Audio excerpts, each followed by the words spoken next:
नमस्कार दोस्तों, आपका स्वागत है हमारे चैनल में, जहां हम आपको आज की सबसे महत्वपूर्ण आर्थिक खबरों से अवगत कराएंगे। आज हम बात करेंगे 5 बड़े विषयों की जो आपके निवेश निर्णयों को प्रभावित कर सकते हैं। सबसे पहले बात करेंगे DSP Nifty top 10 equal weight index fund के बारे में। ये फंड उन निवेशकों के लिए है जो भारत की टॉप 10 कंपनियों में समान निवेश करना चाहते हैं। ये फंड अगस्त 2024 में लॉन्च हुआ था और इसमें बैंकिंग, आईटी, ऑटोमोबाइल और फार्मा सेक्टर की कंपनियां शामिल हैं। इस फंड की खासियत यह है कि यह हर कंपनी को समान वेटेज देता है, जिससे पोर्टफोलियो में बैलेंस बना रहता है। यानी अगर एक कंपनी का प्रदर्शन कमजोर होता है तो बाकी कंपनियां उसे बैलेंस कर सकती हैं। यह उन निवेशकों के लिए सही विकल्प है जो लंबे समय के लिए निवेश करना चाहते हैं और स्थिरता पसंद करते हैं। लेकिन दोस्तों, निवेश से पहले रिस्क का भी ध्यान रखना जरूरी है। क्या आपने इस फंड में निवेश करने का सोचा है? कमेंट में जरूर बताएं। अब बात करते हैं टीसीएस के तिमाही नतीजों की।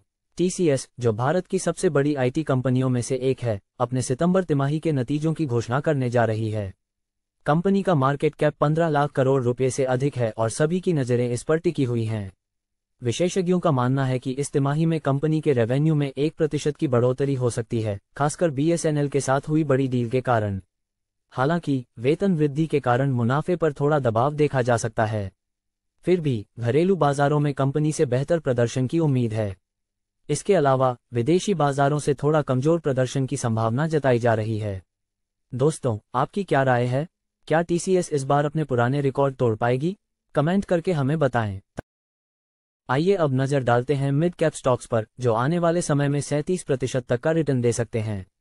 ये स्टॉक्स हैं Sundaram finance, Abbott India, Page industries, Indian hotels, L&T technology services, Crompton Greaves और Bata India. Sundaram finance financial services sector की एक प्रमुख कंपनी है, जो कर्ज वृद्धि और अपनी मजबूत बैलेंस शीट के कारण 20% तक की ग्रोथ दे सकती है। इसके बाद आता है एबट इंडिया, जो फार्मास्यूटिकल सेक्टर में एक मजबूत खिलाड़ी है और इसकी मजबूत प्रोडक्ट पाइपलाइन इसे 25% तक की ग्रोथ दिला सकती है। पेज इंडस्ट्रीज, जो गारमेंट सेक्टर में है, का मिड टर्म आउटलुक बहुत सकारात्मक है और इसमें 30% तक की वृद्धि की संभावना है। इंडियन होटल्स, जो हॉस्पिटैलिटी सेक्टर में है, को कोविड के बाद ट्रैवल और टूरिज्म की बढ़ती मांग का फायदा मिलेगा, जिससे कंपनी को 28% तक का रिटर्न मिलने की उम्मीद है। L&T टेक्नोलॉजी सर्विसेज, जो तकनीकी सेवाओं में अग्रणी है, भी अपने इंडस्ट्रियल टेक्नोलॉजी सर्विसेज के चलते 18% तक की ग्रोथ कर सकता है। Crompton Greaves electrical consumer products में मजबूत स्थिति में है और नए प्रोडक्ट्स के लॉन्च और डिस्ट्रीब्यूशन नेटवर्क के विस्तार के कारण इसमें 35% तक की बढ़ोतरी हो सकती है। आखिर में बाटा इंडिया की बात करें तो ये फुटवियर इंडस्ट्री में मजबूत पकड़ रखती है और नए मार्केट्स में विस्तार से 37% तक का रिटर्न दे सकती है। दोस्तों, अगर आप भी मिड कैप स्टॉक्स में निवेश करना चाहते हैं तो इन स्टॉक्स पर जरूर नजर रखें। आप किस स्टॉक में निवेश करेंगे? हमें जरूर बताएं। अब बात करते हैं रेस्तरां उद्योग की।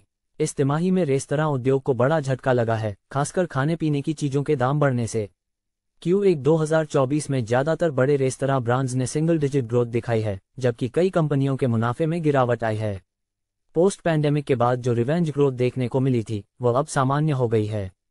रेस्तरां मालिकों का कहना है कि कच्चे माल की कीमतों में वृद्धि और ऑपरेशनल कॉस्ट्स के कारण आगे भी चुनौतियां बनी रहेंगी।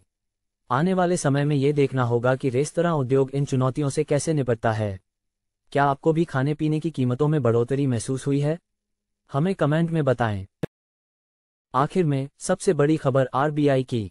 भारतीय रिजर्व बैंक दिसंबर 2024 से ब्याज दरों में कटौती कर सकता है। विशेषज्ञों का मानना है कि महंगाई के ट्रेंड्स और वैश्विक आर्थिक परिस्थितियों को देखते हुए ये कटौती दिसंबर या मार्च में हो सकती है। बैंक ऑफ अमेरिका के विश्लेषकों का कहना है कि अगर महंगाई 4% के लक्ष्य के करीब रही तो आरबीआई 100 बेसिस पॉइंट की कटौती कर सकता है। वहीं कुछ विशेषज्ञ मार्च 2025 में कटौती की संभावना जता रहे हैं। दरों में कटौती का मतलब ये हो सकता है कि आपके लिए लोन लेना सस्ता हो जाएगा और निवेश पर रिटर्न बढ़ सकता है। तो दोस्तों, अगर आप भी निवेश या लोन की योजना बना रहे हैं तो ये जानना जरूरी है कि आरबीआई की अगली नीति क्या होगी।